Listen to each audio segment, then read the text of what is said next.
Assalamualaikum warahmatullahi wabarakatuh.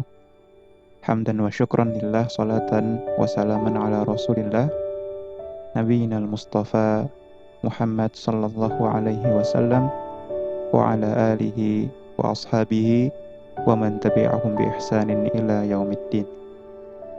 Alhamdulillah, puji dan syukur kehadirat Allah subhanahu wa ta'ala yang telah memberikan kita banyak sekali nikmat, banyak sekali kesempatan, dan juga memberikan kita banyak akal sehingga kita bisa mampu berpikir tentang bagaimana Allah menciptakan alam, bagaimana Allah menciptakan bumi dan seluruh isinya. Salawat dan salam tak lupa kita aturkan kepada Nabiullah Muhammad SAW dan para kerabat, pengikut hingga akhir zaman kelak. Anak-anakku yang insya Allah dirahmati Allah Subhanahu wa Ta'ala, pada pertemuan kali ini pertama-tama saya ingin menyampaikan mohon maaf karena bentuk videonya tidak seperti biasanya, karena seperti biasanya kita menampilkan kitab yang berbahasa Arab, namun dalam kesempatan ini Ustadz belum sempat untuk memotonya, mengambil gambarnya, dan menyusun PowerPoint-nya.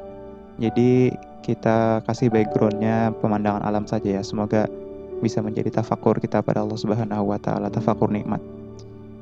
Sebelum itu juga Ustadz ingin menyampaikan bahwa bagi kalian yang mungkin belum mengerjakan catatannya, karena setiap akhir sesi video itu Ustadz suruh untuk membuat catatan dari pertemuan pertama, kedua, ketiga, dan seterusnya ya.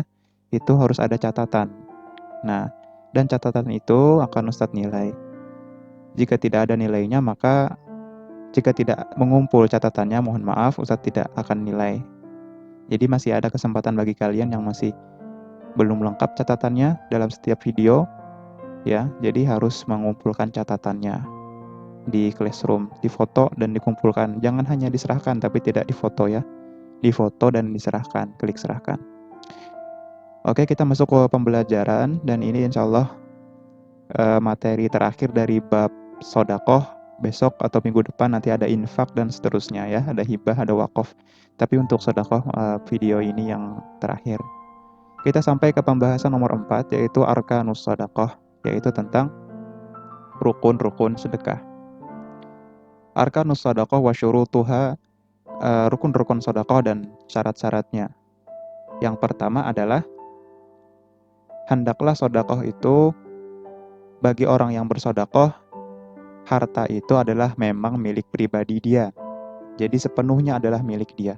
Jadi misalkan kita ingin bersedekah, maka pastikan harta itu adalah milik kita, bukan milik orang tua kita atau milik tetangga kita, apalagi ya milik teman kita, yang mana kita tidak punya hak untuk memiliki, tapi kita memberikan itu sebagai sodakoh, maka itu barangnya tidak sah dan sodakohnya juga tidak sah. Nah, itu syarat yang pertama.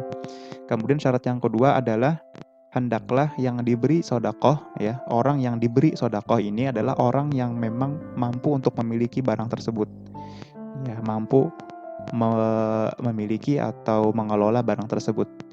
Karena ada beberapa orang atau ada beberapa golongan yang kita tidak bisa serahkan sodakoh kepadanya. Dalam kitab disebutkan sebagaimana hewan dan janin. Nah, kan mereka belum ada, atau hewan lah.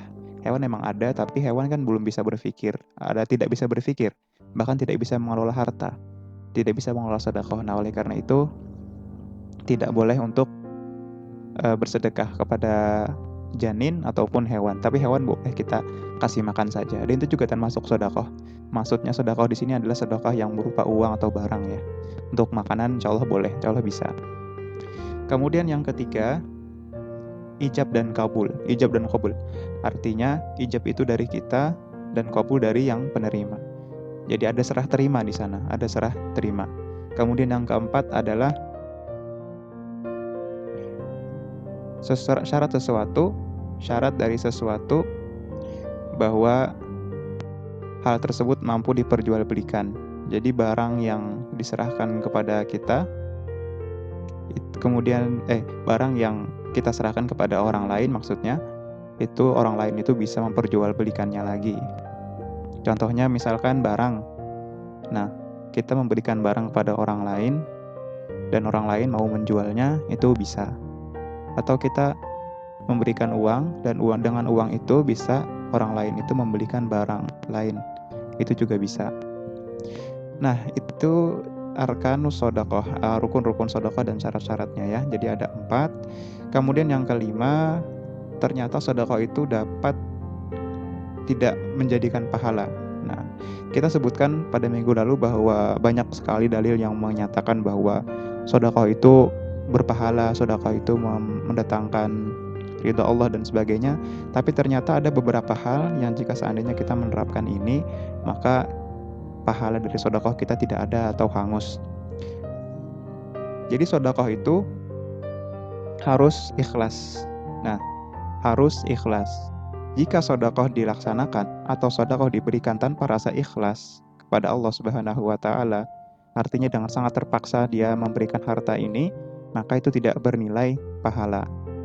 Jadi syarat yang pertama adalah ikhlas. Bahkan ikhlas merupakan syarat utama diterimanya sebuah ibadah. Mau ibadah apapun, ibadah sholat, ibadah sodakoh, dan lain sebagainya, itu harus ikhlas. Itu syarat yang pertama. Nah, bisa membatalkan pahala puasa jika bisa membatalkan pahala sodakoh jika kita tidak ikhlas. Misalkan hanya ingin dilihat oleh orang lain atau dinilai baik, nah itu namanya tidak ikhlas ya.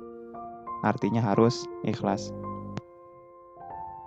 Kemudian Allah Subhanahu wa Ta'ala berfirman, "Ya ayyuhalladzina amanu la tubtilu shadaqatikum bil manni wal adza, kalladzi yunfiqu malahu ria'an nas wa la yu'minun billahi wal yawmil akhir, famathaluhu kamathali safwanin 'alaihi turab fa asabaha wabilun fatarakahu salda la yaqdiruna 'ala syai'in mimma kasabu wallahu la yahdil qauman kafirin."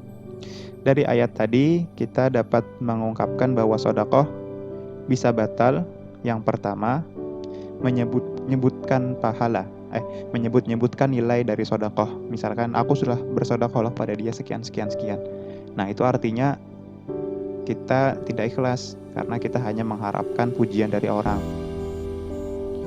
Kemudian ingin dilihat manusia juga ya. Dan keluar dari rasa ikhlas.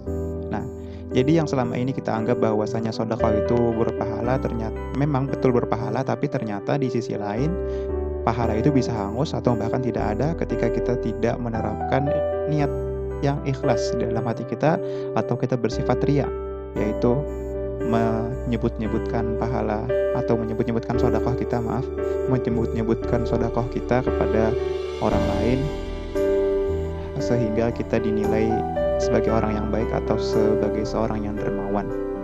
Mungkin itu pelajaran hari ini, dan Ustadz ingatkan lagi, silahkan catat poin-poin pentingnya, difoto dan diupload ke dalam Google Classroom. Dan Allah wa iyyakum ajma'in billahi fisabilil haq fastabiqul khairat. Wassalamualaikum warahmatullahi wabarakatuh.